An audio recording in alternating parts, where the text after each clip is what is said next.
on deck. Somehow a Zuni rocket has been triggered, roaring across the flight deck and hitting an A-4 Skyhawk.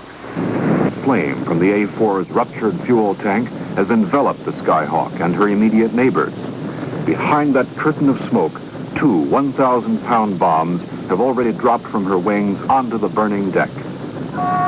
Here, almost at mid-screen, we see a crash crew chief moving toward the flames with a Purple K fire extinguisher. His only thought, the trapped pilots in those planes. Away, two main fire parties are now on deck working close to the flames, but so far only one hose is actually operating.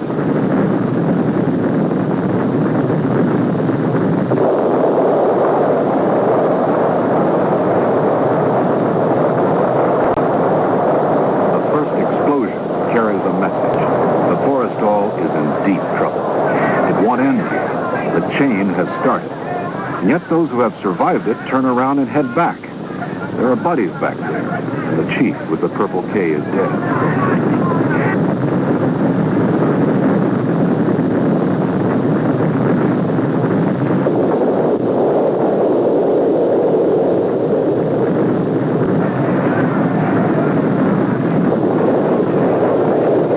A fire at sea is the ultimate nightmare for any sailor. You can't run away from it.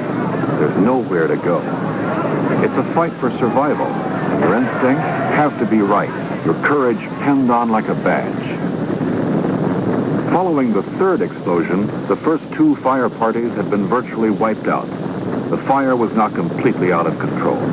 A great ship was on the verge of dying. To save her, other men were going to have to go back on deck, most of them without sufficient training in firefighting techniques.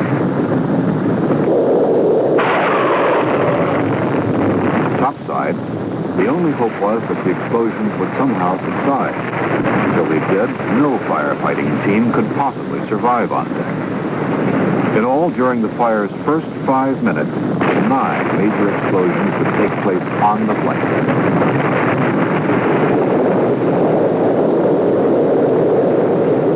It was already forming up, and they knew what they needed most on deck, the foam hoses. For some unknown reason, one or more of them know that it was necessary to perform certain manual functions on the flight deck and hangar decks to get them and the Forrestal's island. Once this buffer zone was established, some of the damaged planes could be moved to safety.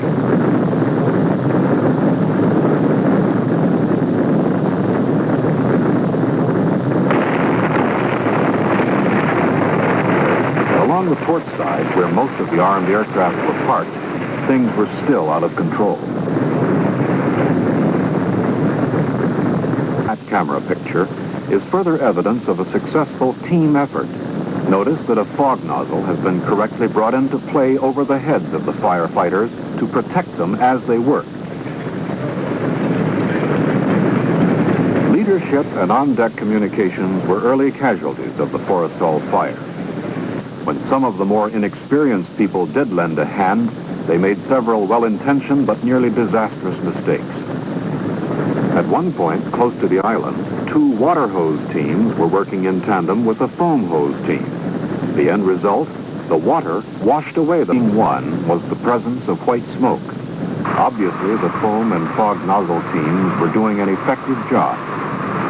But here and there, several glaring errors were still being committed. Several hose teams had men who were without shirts or protective gear of any kind. A fuel tank explosion, close up, no matter how small, would have burned most of them to a crisp. The foam teams had laid down. Here and there, black smoke had actually started rising again.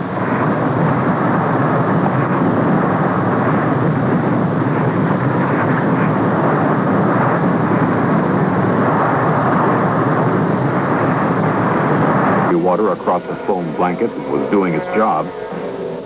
Only untrained men would hot handle unexploded ordnance or kick it across the deck with their feet.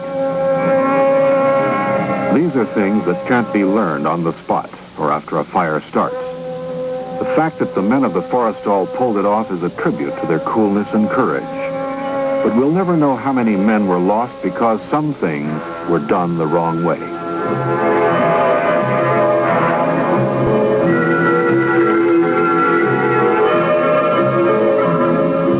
all, 134 men were listed as killed or missing. Damage to the ship, exclusive of aircraft and other air equipment, was estimated in excess of $72 million. The Forrestal